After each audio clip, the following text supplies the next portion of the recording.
Download करें जनमत Haryana app. जो है आवास पर जो है आयकर विभाग के छापे लगे हैं और वहीं अशोक तंवर जो है पारी की शुरुआत करने हैं, तो किस तरह से देखते हैं दो सवाल। पहले तो मैं बलराज कुंडू जी वाले सवाल पे आपको देता हूं। तो इनकम टैक्स का अपना एक प्रोसेस है और आज इस सरकार के अंदर इतनी पारदर्शिता है, इनकम टैक्स डिपार्टमेंट फेसलेस हो चुका है। अगर इनकम टैक्स डिपार्टमेंट चाहे कि आज संजय भाटिया पे रेड करनी है या आज शमशेर नैन पे रेड करनी है, ये उनके हाथ में नहीं है।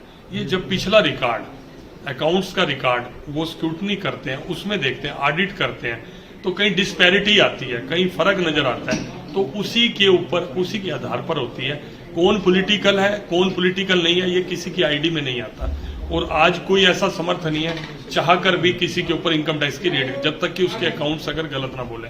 तो ऐसा अकाउंट्स के अंदर कुछ दिखा होगा, उनको शक पड़ा होगा, तो इनकम टैक्स डिपार्टमेंट ने अपनी कार्रवाई की है।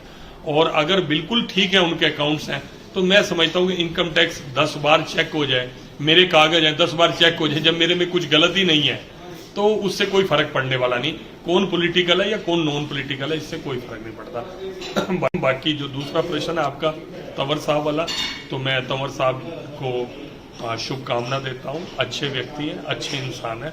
आज उन्होंने पूरे हिंदुस्तान के स्तर पर, क्योंकि वो कांग्रेस के अंदर निरंतर वर्षों संगठन को खड़ा करने में लगे रहे और लास्ट में उनको न्याय नहीं मिला, उनके साथियों को न्याय नहीं मिला, उनसे भेदभाव किया गया हरियाणा में। यहाँ तक कि भेदभाव तो एक है कि आप पॉलिटिकल किसी को टिकट दे रहे नहीं दे रहे, वो संगठन का एकाधिकार है, लेकिन उस तरह से उनके साथ मैन हैंडलिंग की गई, उन्हीं की पार्टी के लोगों ने दादागिरी करके उनको सिर तक फोड़ दिया। तो मैं उनके साथ सिंपैथी भी है और मेरी उनको शुभकामना भी है, आए और समाज के अच्छे मुद्दों को उठाकर एक देश की ताकत बढ़ाने के लिए राजनीति करें, ऐसी मैं उनसे अपेक्षा भी करता हूँ। कि कृषि कानूनों में जो बार बार विपक्ष ये भ्रामक प्रचार करता है, ये काले कानून है, किसानों को भी समझ में आ चुकी है कि इसके अंदर काला कुछ भी नहीं है। और उसके बाद सरकार ने बिल्कुल स्पष्ट कहा है कि आप इसमें जो रिफॉर्म चाहते हैं, आप एक लाइन में एक कागज के ऊपर लिख के दे दीजिए, वो सारे रिफॉर्म्स हो जाएंगे। इस कृषि कानून से कुछ भी ऐसा नहीं है जो किसी किसान से, किसान भाई से उसका राइट छीना गया हो। ये तो एक एक्स्ट्रा दिया गया है, एक और विकल्प दिया गया है। ये आप इस कानून को अपने ऊपर लागू करो या ना करो, ये भी मर्जी दी है, किसान की मर्जी है। क्या लोग, अगर किसान भाई ये कहते हैं पहले वाले कानून ठीक थे, वो तो है ही, वो कानूनों को बंद नहीं किया गया, रद्द नहीं किया गया। उन कानूनों के तहत वो अपनी फसल मंडी में बेचें, वो अपनी फसल, लेकिन अब नए कानून में मंडी से बाहर भी आप फसल बेच सकते हो, ये राइट दिया गया।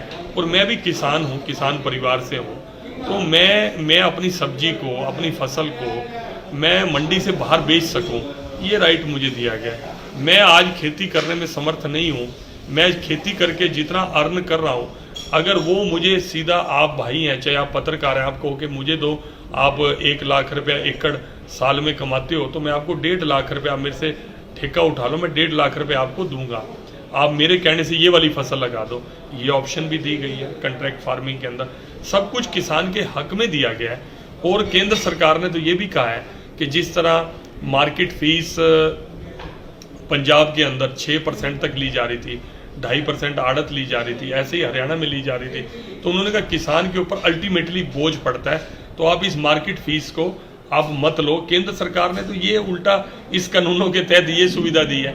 और मेरी फसल है, मैं अपनी इच्छा से 2 रुपए महंगी कहीं बेचने में समर्थ हूँ। अगर मुझे नहीं मिलता तो मैं अपनी फसल सरकारी रेट पे बेच सकता हूँ। ये कानून है। कानून तो बिल्कुल सिंपल है, लेकिन अब कुछ मुझे लगता है कि ना समझने का मन भी कुछ लोगों का बना हुआ है, वही बार बार किसान भाइयों को भ्रमित करके इसको सिरे नहीं चढ़। राजनीति के आगे, राजनीति के पीछे, हर हलचल को जानने के लिए हमारे YouTube चैनल जनमत हरियाणा को लाइक करें, सब्सक्राइब करें और अपडेट रहने के लिए बेल आइकन दबाना ना भूलें। देखते रहें जनमत हरियाणा, सच के अलावा कुछ भी नहीं।